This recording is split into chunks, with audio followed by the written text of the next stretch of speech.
It was a picture-perfect afternoon in Cedarwood Park. The sun filtered softly through the canopy of trees, children's laughter rippled through the air, and the hum of conversations mingled with the distant rustle of leaves. Families dotted the lush green lawns, sharing stories over picnic baskets, while joggers and dog walkers moved along the winding paths. Everything felt calm, peaceful, perfect, but not for everyone. On a wooden bench near the park's centerpiece fountain sat Ethan Brooks, a man in his late 40s. His salt-and-pepper hair and kind, weathered face gave him the air of someone who had seen enough of life to know when to stay quiet. A well-loved paperback lay open in his hands, its pages catching the golden afternoon light.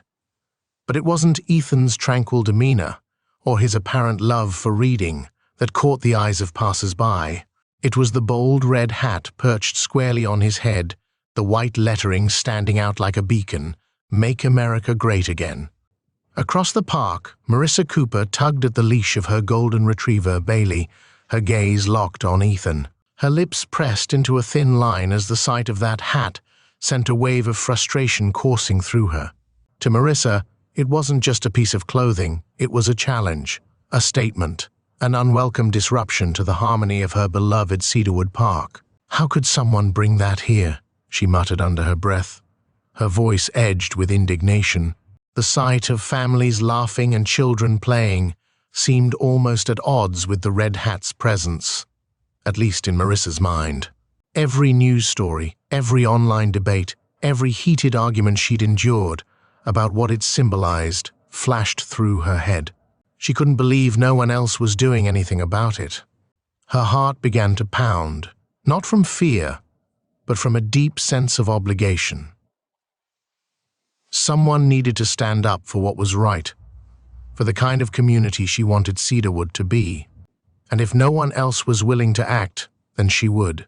As she glanced around, she noticed a few others stealing quick looks at the man on the bench, some whispering to one another, others glancing away as if not wanting to get involved. That only fueled Marissa's determination. She straightened her shoulders, tightened her grip on Bailey's leash, and marched toward Ethan. Little did she know, this single decision would unravel into something far beyond her expectations, a moment that would leave her, and everyone watching, utterly stunned. What would you do in her position? Stand your ground or let it go? Stick around, because what happens next will challenge everything you think you know about appearances and assumptions. Marissa's steps quickened as she approached the bench, her golden retriever trotting beside her. Each stride was fueled by a mix of frustration and certainty that she was doing the right thing. The man in the red hat didn't even flinch as she drew closer. Instead, he calmly turned another page in his book, as if oblivious to the growing tension his presence had sparked. "Excuse me," Marissa said sharply, her voice slicing through the serene atmosphere of the park. Ethan Brooks slowly lifted his gaze, his eyes warm but steady, as if weighing her presence before responding. "Yes," he said, his tone neutral, his voice calm enough to douse even the fiercest flames of confrontation, though Marissa's irritation only grew. "That hat," she began, pointing a rigid finger toward the bright red cap. "It's offensive. It represents everything this community stands against. I don't know why you think it's okay to wear it here, but you're making people uncomfortable." Ethan set his book down, his movements deliberate and unhurried. His expression remained composed as he met her glare. "I'm sorry if you feel that way," he replied evenly. "But I'm just sitting here, minding my own business." Marissa's jaw clenched. "It's not just about you. That hat, you know what it stands for. It's a symbol of hate, and you're flaunting it in a place meant for families and unity. You're being deliberately provocative." Ethan tilted his head slightly, his voice steady as ever. "I disagree. It's just a hat. I'm not bothering anyone." But his calmness only seemed to ignite something deeper in Marissa. Her voice rose, sharp and accusing, drawing the attention of nearby park-goers. A few people glanced their way, curiosity flickering in their eyes. Some stopped what they were doing, subtly watching as the confrontation unfolded. "You're making this about yourself," she snapped. "If you had any decency, you'd leave. Now. Ethan sighed, leaning back against the bench. "Ma'am," he said softly, "I think you're turning this into something it doesn't need to be." Marissa's face flushed with anger. She glanced around, expecting support from the growing crowd, but the murmurs she heard were mixed. Some people nodded slightly, while others simply watched, their expressions unreadable. A few younger onlookers had even pulled out their phones, recording the scene.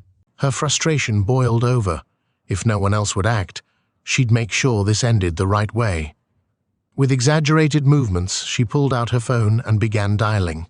She raised her voice, making sure everyone around her could hear. "You leave me no choice."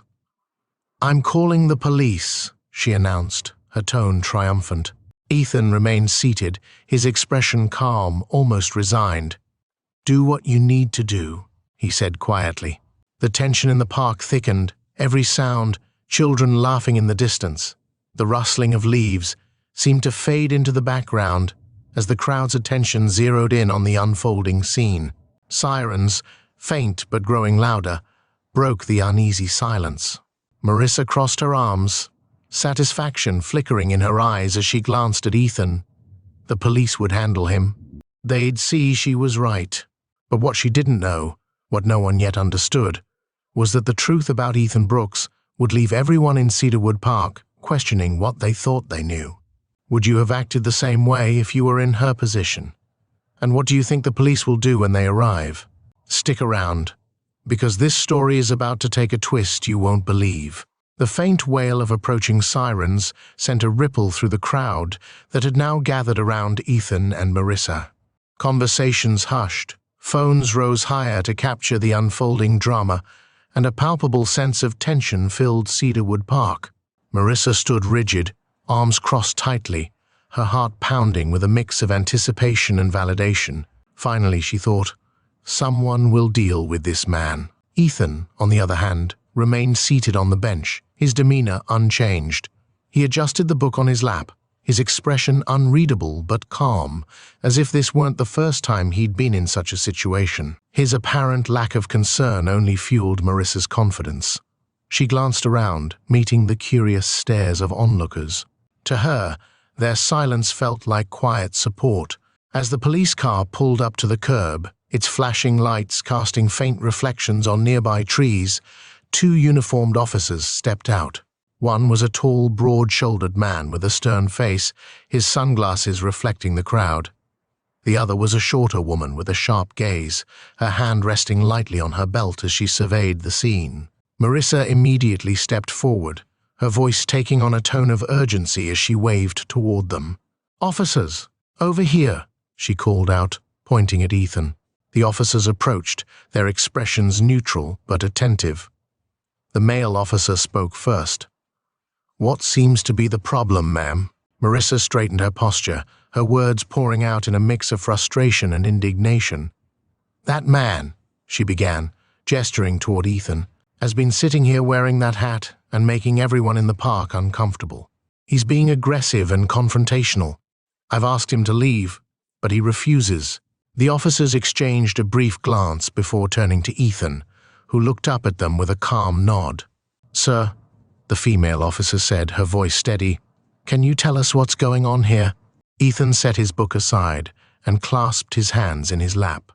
"Of course, officers. I've been sitting here reading my book. That's it. This lady approached me and told me I needed to leave because of my hat. I haven't spoken to anyone else or caused any disturbance." The male officer's gaze shifted to the small crowd forming around them. Several people nodded subtly at Ethan's explanation, while others murmured amongst themselves. The female officer turned back to Marissa. "Ma'am," she said evenly, "has this man threatened you or anyone else in the park?" Marissa faltered for a moment, her confidence wavering under the officer's direct question. "Well, no, not directly," she admitted, her voice losing some of its edge. "But that hat, it represents hate. It's intimidating. He's trying to provoke people." The officers exchanged another glance. The male officer's expression didn't shift, but there was a flicker of skepticism in his eyes. "Ma'am," he said carefully, "wearing a hat, even one that some might find offensive, isn't a crime. Unless this gentleman has made a direct threat or broken a law, he has every right to sit here. Marissa's face reddened, a mix of anger and embarrassment creeping into her voice. You don't understand, she insisted. That symbol doesn't belong here. It's ruining the community. The female officer's radio crackled to life, interrupting the growing tension. She turned slightly, listening intently, as a voice on the other end relayed information. Her expression shifted subtly, a flicker of surprise crossing her face before she composed herself. The male officer caught her eye, raising an eyebrow. She leaned in, whispering something into his ear. His jaw tightened slightly, and his gaze flicked back to Ethan, who remained seated, his expression calm but watchful. The female officer turned to Ethan, her tone now carrying a note of formality. Chief Brooks, she said, her words cutting through the murmurs of the crowd, is there anything else you'd like us to address here? For a moment, the park fell completely silent. All eyes turned to Ethan as the weight of the officer's words sank in. Chief Brooks? Marissa's stomach dropped. Her eyes widened in disbelief as she stared at Ethan, her mind racing to reconcile the calm, unassuming man before her with the title she had just heard. Ethan stood slowly, brushing off his pants and straightening his posture. No, officers, he said with a small, knowing smile. I think you've handled this perfectly. Thank you. The murmurs in the crowd erupted into full-blown whispers and gasps. A few people chuckled softly, while others began piecing together what had just happened. Marissa, however, stood frozen, her face pale as the realization hit her. She had called the police on none other than the head of their local police department. Ethan turned to face Marissa, his expression calm but firm. Next time, I hope you'll think twice before assuming the worst about someone. Respect isn't something we should withhold based on appearances or assumptions. Marissa's mouth opened as if to respond, but no words came out. The officers nodded respectfully at Ethan, then made their way back to their patrol car, leaving Marissa to face the weight of her own actions and the judgmental stares of the crowd. Would you have expected this twist? And how would you have reacted if you were in Marissa's shoes? Let us know in the comments below, because this story isn't over yet. The atmosphere in Cedarwood Park was thick with a mixture of disbelief and quiet murmurs. As Ethan Brooks, the man Marissa had confidently labeled a threat, stood revealed as the chief of police, Marissa's mind raced, each second dragging painfully as she pieced together the enormity of her mistake. The crowd's whispers seemed to grow louder, a symphony of shock and judgment that echoed in her ears. Ethan adjusted the red hat on his head, its controversial logo suddenly carrying a weight Marissa hadn't anticipated. The same calm, collected expression remained on his face as he met her stunned gaze. The sheer composure he exuded, even after everything, made her embarrassment feel almost unbearable. I hope this serves as a lesson, Ethan said, his voice steady but carrying an undeniable gravity. Judging someone based on an appearance or symbol can lead to misunderstandings. It's not the kind of behavior that builds a strong community. The words weren't delivered with anger or condescension. Instead, they landed like a quiet reprimand, a mirror forcing Marissa to confront her own actions. She opened her mouth, hoping to summon some kind of explanation or defense, but nothing came. How could she argue? The truth of her impulsiveness was laid bare for all to see. Around them, the crowd began to shift. Some people murmured their support for Ethan, nodding in agreement with his words. Others exchanged knowing looks, while a few, clearly uncomfortable with the public nature of the moment, quietly dispersed. Phones were still raised, capturing every second. Marissa could already imagine how quickly the video would spread, the headlines it might inspire. Woman calls police on police chief over hat. The thought made her stomach twist. I didn't know, she finally managed, her voice weak and wavering. I thought, she stopped herself, realizing how hollow her words sounded, even to her own ears. What could she possibly say to undo the damage? Ethan's expression softened slightly, though his tone remained firm. That's the problem, isn't it? You assumed without knowing. You let anger and assumptions guide your actions. And now, here we are. Marissa's face burned with shame. The sting of his words wasn't in their harshness, because they weren't harsh at all, but in their truth. She had wanted to be the hero of the story, the one who stood up for what was right. Instead, she had become the spectacle, the cautionary tale. Ethan turned to address the crowd, his voice carrying effortlessly over the murmurs. For anyone watching this unfold, I hope you'll take something meaningful away from it. Our differences don't define us. The way we treat each other does. We can't always agree, but we can choose to approach one another with understanding and respect. The crowd quieted, his words resonating with a simple, undeniable truth. Ethan offered a polite nod to the gathered onlookers, his calm presence commanding attention without demanding it. He then looked back at Marissa, his gaze steady but not unkind. "This park is a place for everyone," he said, his tone softening slightly. "I hope you'll remember that." With that, Ethan picked up his book from the bench and tucked it under his arm. He glanced once more at Marissa, giving her a small nod, not of triumph, but of closure. Then, without another word, he began walking toward the park's exit. The crowd parted instinctively to let him through, their eyes following him as he disappeared down the path. Marissa stood rooted to the spot, her arms hanging limply at her sides. The weight of the moment pressed down on her, a mix of humiliation, regret, and a growing understanding of just how wrong she had been. She glanced around, noticing the stares and whispers of those still watching. A few people shook their heads, others looked at her with pity. She felt exposed, vulnerable in a way she hadn't expected. As the crowd began to thin, Marissa turned back toward Bailey, her golden retriever, who wagged his tail obliviously. She crouched down, gripping the leash tightly, her mind racing. How did it come to this, she thought. The question hung in the air, unanswered. In the days to come, the videos would spread. Opinions would flood in, some harsh, others more reflective. Marissa's actions would be dissected and discussed, her face becoming a symbol of misplaced judgment and the consequences of acting without understanding. But as she sat alone on the park bench later that evening, replaying the events in her mind, one thing became clear. This wasn't the end. It was only the beginning of her reckoning. What do you think should happen next? Should Marissa apologize to Ethan? And how would you have responded in her situation? Let us know in the comments below, because this story isn't just about one mistake. It's about the lessons we take from it. In the quiet aftermath of that unforgettable day, Marissa Cooper found herself unable to shake the memory of Chief Ethan Brooks's calm demeanor and powerful words. The video of their encounter had gone viral overnight, sparking endless debates and discussions online. Some ridiculed her, calling her the Karen of Cedarwood Park, while others tried to dissect her motives, offering critiques both scathing and measured. But the weight of the incident bore heaviest on Marissa herself. She couldn't escape the guilt that gnawed at her. Every glance in public felt like a judgmental stare. Even at the local cafe, she overheard whispers from nearby tables. "That's her, the one who called the cops on the police chief." Each word felt like a dagger, and each moment reminded her of her impulsiveness and the assumptions that had led to her public humiliation. But in the solitude of those days, something shifted.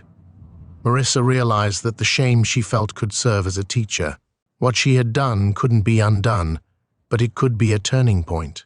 She resolved to do the one thing she knew she needed to, face Ethan Brooks again, not as an accuser, but as someone ready to own up to her actions. A week later, with trembling hands and a pounding heart, she dialed the Cedarwood Police Department. The officer who answered recognized her name immediately, his tone cautious yet professional. She explained that she wanted to meet with Chief Brooks, to apologize face to face. After a brief pause, the officer replied, "I'll let the chief know. He'll decide if he wants to meet with you." Marissa spent the next 2 days in a state of restless anticipation. What if he refused? Or worse, what if he agreed and simply dismissed her apology as too little, too late? When her phone rang 2 days later, she almost didn't answer.